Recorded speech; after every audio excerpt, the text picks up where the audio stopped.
Hello friends, जय हिंद। Welcome back to our civic science UPSC channel.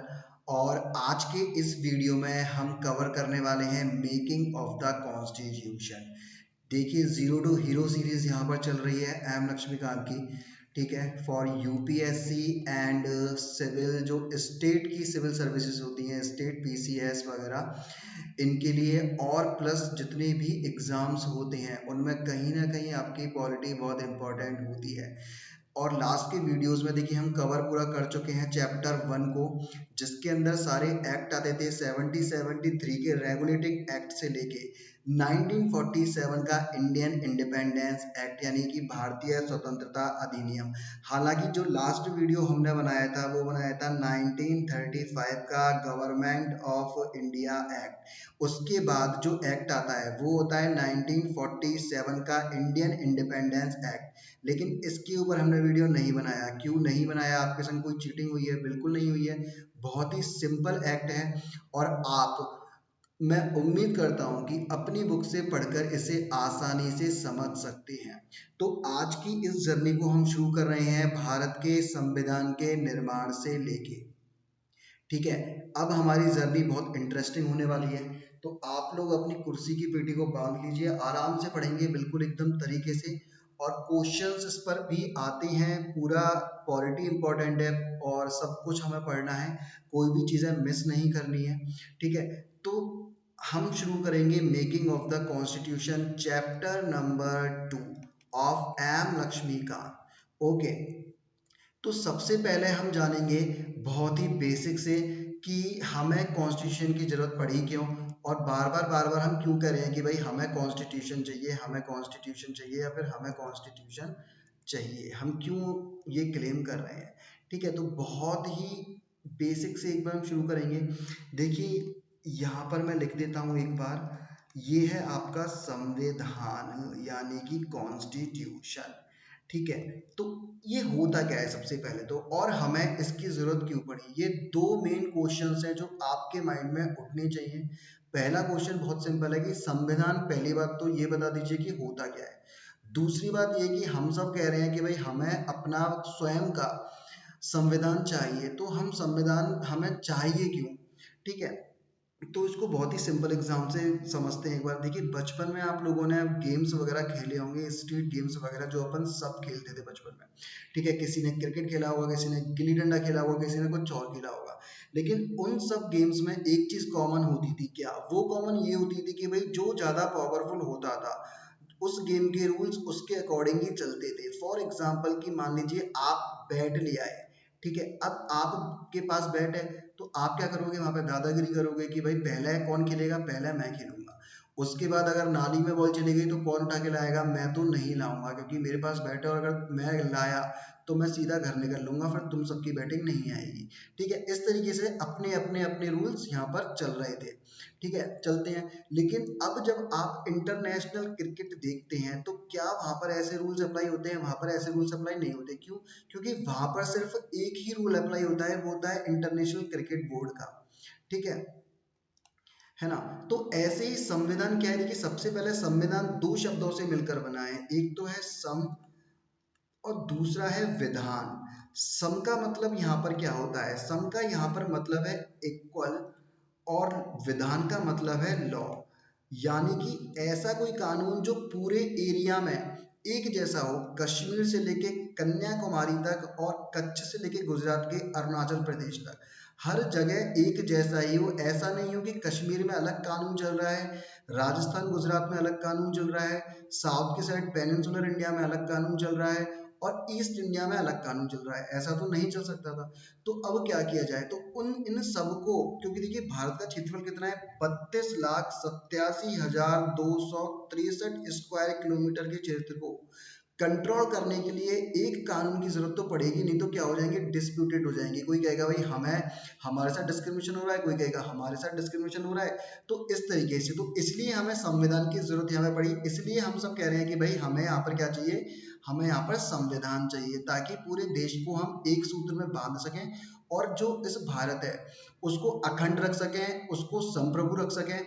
इसके लिए एक ऐसे किताब की जरूरत पड़ेगी, एक ऐसी बुक की जरूरत पड़ेगी कि जो पूरा देश है, जो पूरा क्षेत्रफल है, वो सिर्फ इसी बुक के अकॉर्डिंग चलेगा। इस बुक के बाहर से बिल्कुल भी नहीं चलेगा। जो भी लॉ बनेंगे, चाहे वो कश्मीर से लेके कन्याकुमारी हो या फिर कच्छ से लेके अरुणाचल प्रदेश हो, वो सब जगह लॉ एक जैसे ही होंगे। ऐसा नहीं होगा कि यहाँ पर मर्डर करने वाले को एक खून माफ है और यहाँ पर मर्डर करने वाले को एक भी खून माफ नहीं है। ठीक है, अगर यहाँ पे कोई मर्डर करता है तो उसको भी वही सजा मिलेगी जो कन्याकुमारी में मर्डर करने वाले को मिलेगी।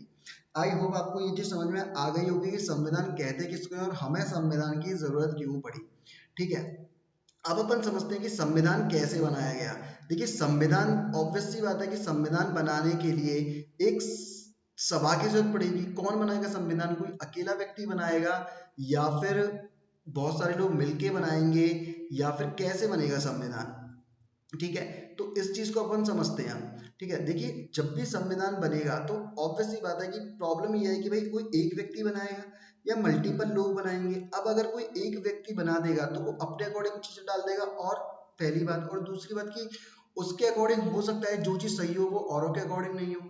तो इसलिए यहाँ पे ये तय किया गया कि भाई हमें संविधान बनाना है, और संविधान बनाने के लिए जितने भी इंटेलेक्चुअल लोग हैं उस टाइम के, वो सारे जितने भी एक्टिव लोग हैं उस टाइम के, वो सारे मिलके बैठेंगे और फिर संविधान बनाएंगे।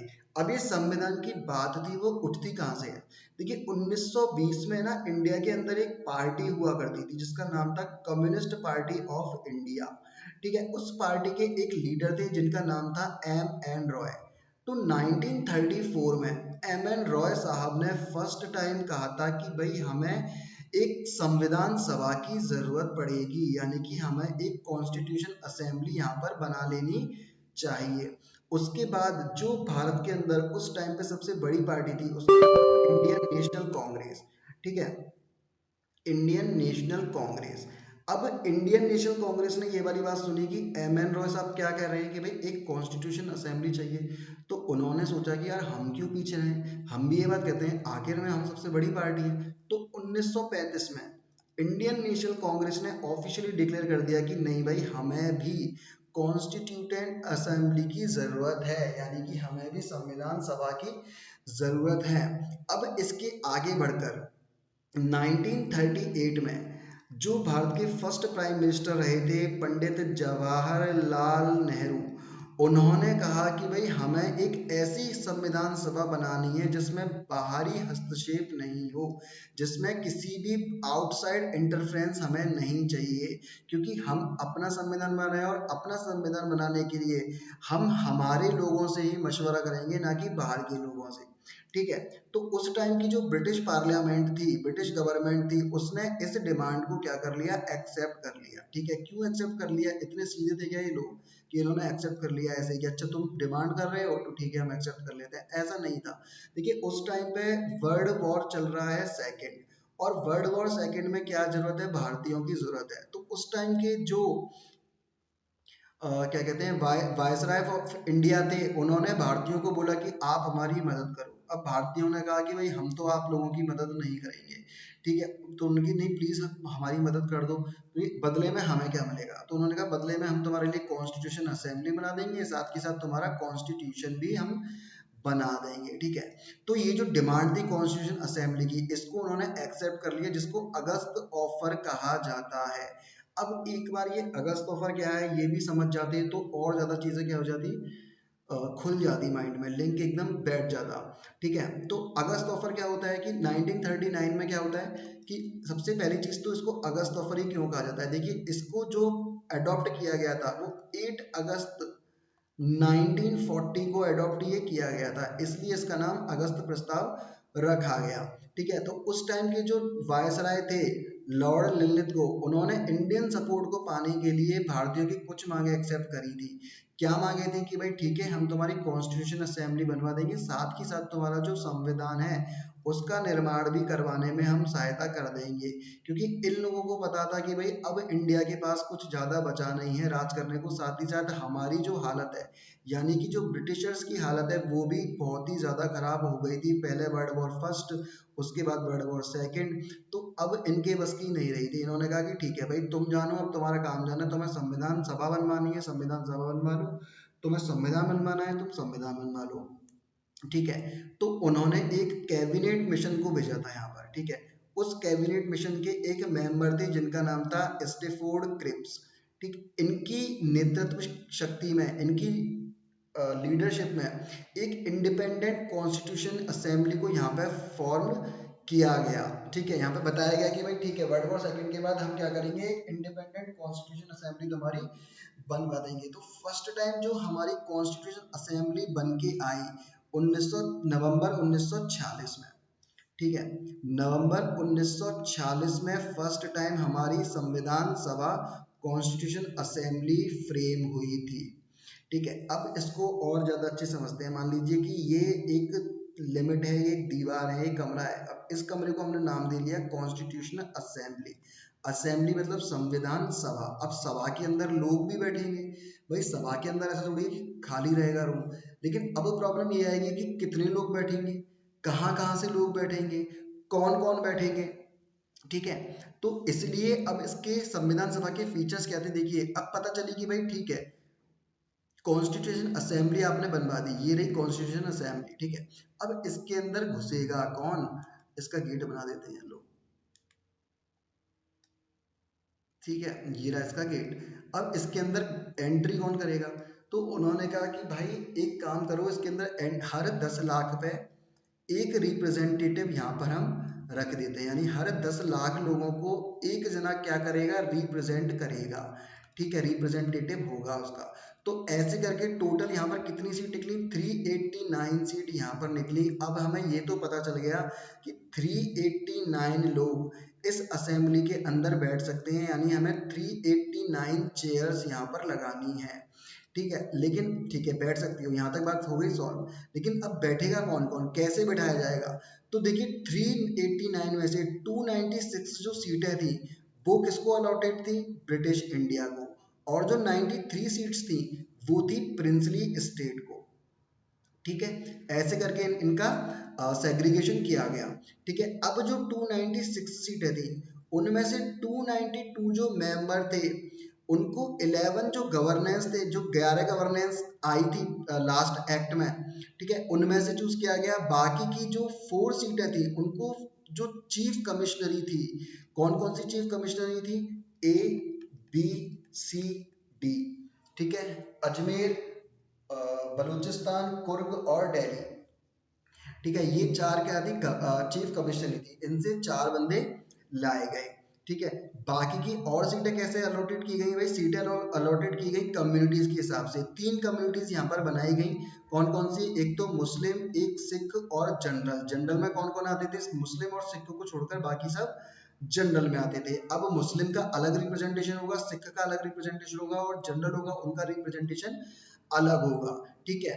अब प्रिंसली स्टेट से हम कैसे करेंगे भाई, प्रिंसली स्टेट से हम करेंगे, जो प्रिंसली स्टेट से जो बंदे नॉमिनेट किए जाएंगे उनको कौन नॉमिनेट करेगा, उनको जो प्रिंसली स्टेट का हेड होगा वो नॉमिनेट करेगा, ठीक है। ऐसे करके अब हमें ये भी पता चल गया कि इस कॉन्स्टिट्यूशन असेंबली के अंदर कितने जने बैठने हैं, 389। और 389 लोग कैसे बैठने हैं, इस हिसाब से बैठने हैं कि 10 लाख पे एक रिप्रेजेंटेशन होगा।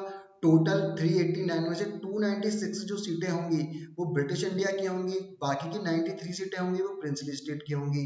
और 296 में से भी 292 मेंबर्स जो 11 गवर्नेंस प्रोविंसेस थे वहां से लिए जाएंगे, और बाकी के बचे हुए 4 जो सीटें हैं वो चीफ कमिश्नरी से ली जाएंगी, ठीक है। बाकी और कैसे, और मुस्लिम का, सिख का और जनरल का अलग से हिसाब किताब होगा।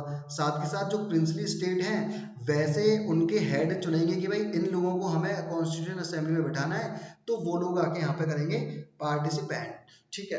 तो ऐसे करके अब हमें ये तो पता चला गया कि हमारे पास एक कॉन्स्टिट्यूशन असेंबली बन गई है जिसके अंदर कितने लोग हैं, 389 लोग हैं। कैसे कैसे बैठेंगे, इस हिसाब से बैठेंगे, 296 प्लस 93, बाकी 296 में से 292 एक तरफ होंगे और 4 एक तरफ होंगे, ठीक है। इस तरीके से हमारी क्या हो गई, अब संविधान सभा बन चुकी है। संविधान सभा के अंदर मेंबर्स अपने स्थान ग्रहण कर चुके हैं, ठीक है। अब संविधान सभा बनने के बाद काम क्या करेगी, ठीक है। संविधान सभा देखिए बन गई, इसके अंदर बंदे बैठ गए। अब ये करेगी क्या, ठीक है। तो फर्स्ट टाइम संविधान सभा की जो मीटिंग हुई थी वो हुई थी दिसंबर 9 1946, यानी कि 9 दिसंबर 1946 को। ठीक है। ठीक है भाई, पहली बार ये बंदे आके क्या हुए, इसके अंदर बैठे। अब इन्होंने कहा कि भाई ये सब बैठ गए, अब कोई एक प्रेसिडेंट भी तो होना चाहिए। अब तक इन्होंने सोचा ही नहीं था कि प्रेसिडेंट भी होना चाहिए। अचानक से इनको याद आया कि चलो कोई बात नहीं, अभी तो हमें ध्यान आया कि प्रेसिडेंट होना चाहिए, तो एक टेम्परेरी प्रेसिडेंट हम बिठा देते हैं। तो टेम्परेरी प्रेसिडेंट कौन थे? डॉक्टर सच्चिदानंद सिन्हा। ठीक है। अब टेम्परेरी के बाद जब 2-3 दिन बाद ये मिले, उन्होंने कहा कोई बात नहीं, काम करते हैं, परमानेंट प्रेसिडेंट बना लेते हैं। तो परमानेंट जो प्रेसिडेंट बनाया गया वो बनाया गया डॉक्टर राजेंद्र प्रसाद को। साथ के साथ प्रेसिडेंट के साथ दो वाइस प्रेसिडेंट यहाँ पर बनाए गए। एक का नाम था H.C. मुखर्जी और दूसरे का नाम था V.T. कृष्णामाचारी। यानी कि अब आप देख सकते हो, एक तो है प्रेसिडेंट और साथ के साथ क्या है, दो वाइस प्रेसिडेंट। तो कुल मिला के बात यह है कि जो संविधान सभा थी उसके दो वाइस प्रेसिडेंट थे। ठीक है। टेम्परेरी कौन थे? डॉक्टर सच्चिदानंद सिन्हा। और परमानेंट कौन हुए? डॉक्टर राजेंद्र प्रसाद। ठीक है। अब साहब ठीक है, अब हमारे पास क्या क्या हो चुका है, कॉन्स्टिट्यूएंट असेंबली बन चुकी है, इसके अंदर बंदे बैठ चुके हैं, इनका हेड भी मिल चुका है, हमें प्रेसिडेंट भी मिल चुका है। अब इस संविधान सभा का उद्देश्य क्या था? ठीक है। इस उद्देश्य को, जो संविधान सभा में उद्देश्य बताए गए, उसको कहा गया ऑब्जेक्टिव रिजोल्यूशन, यानी कि उद्देश्य प्रस्ताव। अब नाम से ही आप सोचो कि ऑब्जेक्टिव रिजोल्यूशन क्या होगा, यानी क्या उद्देश्य होंगे। ठीक है। तो 13 दिसंबर 1946 को जवाहरलाल नेहरू द्वारा ये प्रस्ताव क्या किया गया, कॉन्स्टिट्यूएंट असेंबली में, यानी कि संविधान सभा में प्रस्ताव को लाया गया कि भाई हमारे पास एक उद्देश्य प्रस्ताव है और इस तरीके से हम सब काम करने वाले हैं। ठीक है। अब उद्देश्य प्रस्ताव में क्या थी भाई, कि जो भी संवैधानिक संरचना होगी उसका ढांचा कैसा होगा, उसकी झलक कैसे होगी, इस बारे में हमारा उद्देश्य तो यही है ना। तो कि हमें क्या करना है, एक तो संविधान बनाना है, और संविधान हमें कैसा बनाना है उसके बारे में अभी तो हमारा उद्देश्य यही है। ठीक है। जैसे अभी आपका उद्देश्य क्या है कि कोई भी एग्जाम को क्वालिफाई करना, ऐसे ही जो कॉन्स्टिट्यूएंट असेंबली थी, जो संविधान सभा है, उसका ऑब्जेक्ट क्या है, क्यों ये सब लोग मिल रहे हैं, ताकि एक बेटर संविधान बना सकें। ठीक है। तो बेटर संविधान बनाने के लिए उन्होंने क्या कहा कि भाई ठीक है, जो भी संविधान बनेगा, कि ये जो कॉन्स्टिट्यूशन असेंबली है, ये जो संविधान सभा है, ये क्या करेगी, ये भारत को एक स्वतंत्र संप्रभु गणराज्य बनाने की कोशिश करेगी। ठीक है। ठीक है साहब, हमें ये पता चल गया, पहला पॉइंट क्या पता चल गया कि भाई भारत को कैसा बनाएगी राज्य, इंडिपेंडेंट एंड सॉवरेन रिपब्लिक। ठीक है। ओके। चलो भाई आगे चलते हैं। लेकिन अब ये बात आई कि दूसरी बात ये है कि भारत, आपने बोल तो दिया भारत में क्या कौन कौन से क्षेत्र होंगे, तो फिर इस ऑब्जेक्टिव रेजोल्यूशन में बताया गया कि भारत में वे सभी क्षेत्र शामिल होंगे जो भारतीय राज्यों में शामिल हैं, तथा जो भारत से बाहर के जो भी क्षेत्र हैं जो आना चाहते हैं वो भी, और अन्य क्षेत्र जो इसमें शामिल होंगे वो भी, सभी क्या होंगे, इंडियन रिपब्लिक का हिस्सा होंगे, इंडियन यूनियन का क्या होंगे, हिस्सा होंगे। ये सारी चीजें इसमें बताई गई। साथ के साथ ये बताया गया कि भारत के, कि भाई जो भारत के लोग हैं उनको हम गारंटी देते हैं, उनको हम सिक्योर करते हैं। ठीक है। भारत के सभी लोगों को हम उनको न्याय देंगे, सोशल इकोनॉमिक एंड पॉलिटिकल, हम उनको इक्वालिटी भी देंगे, साथ के साथ अपॉर्चुनिटीज देंगे। ठीक है। फ्रीडम देंगे, ये सारी चीजें हमें बताएंगे। कुल मिला के यहाँ पे ऑब्जेक्टिव रिजोल्यूशन में ये बात की गई कि हम भारत को कैसा बनाना चाहते हैं। ठीक है।